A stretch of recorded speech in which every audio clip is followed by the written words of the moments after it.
ክሰግደሉ ኣለዎ ንክርስቶስ ኩሉ ክግዝኦ ኣለዎ ንክርስቶስ ሎሚ ብፍታው እኳ እንተ ተገዛእካዮ ጽቡቕ ገበርካ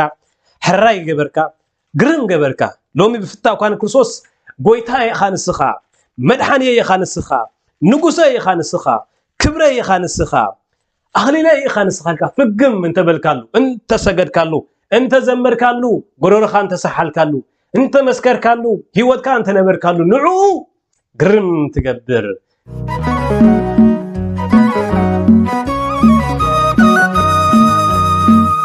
ኩሉ ብርክ ክሰግደሉ ኣለዎ ንክርስቶስ ኩሉ ክግዝኦ ኣለዎ ንክርስቶስ እቲ ወዱ ዘለዎ ኣብ ልቡ ምስክርነት ኣለዎ